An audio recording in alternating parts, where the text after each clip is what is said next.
Hi, folks. Boo! Hey, it's October. Happy Halloween, everyone. Yes, indeed. Happy October. Happy Halloween. Halloween is just around the corner. Here we are, mid-October, and within a few weeks, all the ghosts and goblins will be out and about. Anyhow, I want to introduce myself. I am Rick J.M. Gauthier, Richard J.M. Gauthier, Canadian author. I'm the author of the Little Ricky series of short stories. I have 3 series: Little Ricky the Boy from Otter Lake, Little Ricky the Lad from Otter Lake, Adolescent Adventures, and Little Ricky the Young Man from Otter Lake, available for sale on Amazon.ca and Kobo.com. I am a writer who does not write for myself. I write to help the poor. I sell my stories so that I can raise money to give to a food bank. I give 100% of my royalties to a food bank here in Toronto. My ultimate goal is to raise enough money someday to help food banks all across Canada, but I'm just starting out, so every little bit helps. Anyhow, today is a good day for a Halloween story, a good ghost story, and I am posting free ghost stories now until the end of October so that you can enjoy them this Halloween. And all I ask in return is to consider purchasing one of my short stories, one of my books, to help me help the poor at the food bank. Anyway, Rick Gauthier here, Canadian author, Little Ricky the Boy from Otter Lake, Little Ricky the Lad from Otter Lake, Adolescent Adventures, and Little Ricky the Young Man from Otter Lake. Enjoy these free Halloween short stories. Take care. Happy Halloween. Bye.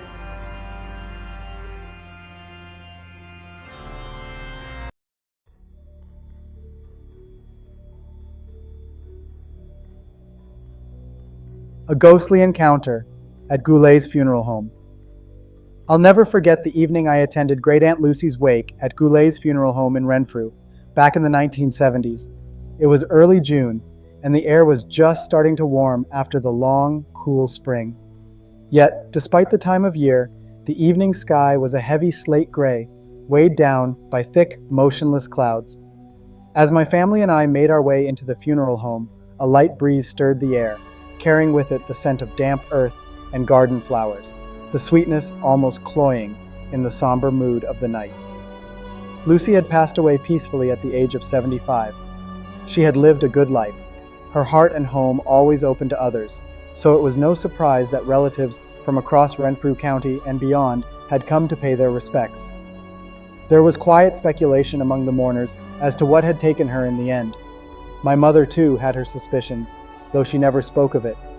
She seemed to know more than she let on, as though there was some unspoken understanding between her and Lucy that would go with them to the grave. The interior of Goulet's was warm, almost too warm. The air was thick with the scent of fresh-cut flowers, lilies, roses, carnations, and the low hum of whispered condolences filled the room. I found myself standing before Lucy's casket, gazing at her still, peaceful face. She looked almost as if she were asleep, her white hair neatly arranged, her hands clasped over a rosary.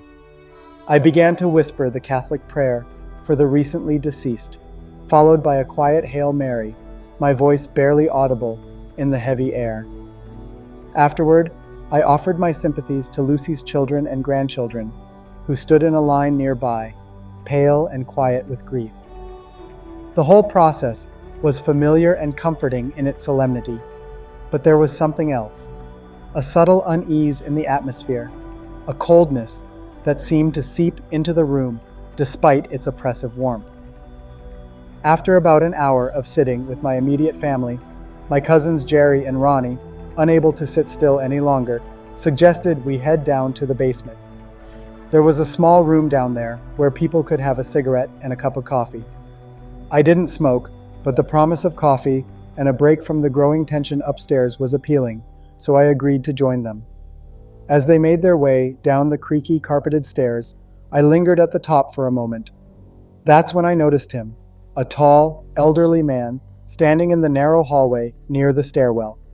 He was dressed in a dark suit, the kind men had worn in the 1950s or 60s, with neatly combed gray hair. His posture was rigid, hands at his sides, and for a moment, I thought he might be another mourner, perhaps someone I hadn't met before, a distant cousin or friend of Lucy's. I was about to call out a greeting when I felt it, a sudden drop in temperature. The warmth of the funeral home vanished in an instant, replaced by a bone-chilling cold that seemed to freeze the air around me. I shivered, crossing my arms instinctively, the hairs on the back of my neck standing on end. Something about the man's presence unsettled me, though I couldn't quite put my finger on why. "Good evening," I managed to say, my voice barely above a whisper. But the man didn't respond. He simply stared at me, his expression blank, before slowly beginning to walk in my direction. His shoes made no sound on the carpeted floor, and though his steps were measured, almost deliberate, there was something unnatural about the way he moved. My heart began to race as he drew nearer, an inexplicable fear creeping up my spine. And then, just as he reached the top of the stairs, he vanished. One moment, he was there, and the next, he was gone, dissolving into the air like smoke in the wind. I blinked in disbelief, frozen in place. My legs felt weak, and it took all my strength to steady myself before stumbling down the stairs to join Jerry and Ronnie. In the basement, the atmosphere was entirely different, warmer, more relaxed. My cousins were chatting with other relatives, laughing and smoking, seemingly unaware of the eerie encounter I had just experienced. When I recounted the strange event, they simply laughed it off, teasing me for having seen a ghost. Later that evening, when I told my mother what had happened, her reaction was far more serious. She listened quietly, her brow furrowing with concern. Then, without a word, she reached into her purse and pulled out an old photograph. "Was this the man you saw?" she asked, her voice barely above a whisper as she handed me the picture. I stared down at the faded photograph, my heart pounding in my chest. It was a black and white picture of Great Aunt Lucy and her late husband, Great Uncle Albert, taken sometime in the 1940s. My mouth went dry, and the room seemed to spin. It was him, the man in the hallway. It was Albert. I had never met him, of course. He had passed away in 1966, when I was just an infant, too young to remember. But there was no mistaking it. I had seen his ghost. On that strange, unsettling night in Renfrew, Great Uncle Albert had come back, it seemed, to welcome his beloved Lucy home. This ghost tale was produced by Rick J.M. Gauthier, the up-and-coming Canadian author of the Little Ricky the Boy, Little Ricky the Lad, and Little Ricky the Young Man collections of short stories. This ghost story is based upon known facts about hauntings in and around Renfrew. Little Ricky short stories can be purchased from Amazon and Kobo. Amazon has paperbacks and ebooks. Kobo has audiobooks. If you buy a short story, all proceeds are donated to a food bank. Books are not expensive. Some are as low as $6. Consider helping Rick get established as an author by supporting him with a purchase and a review. Consider helping Rick to feed the hungry.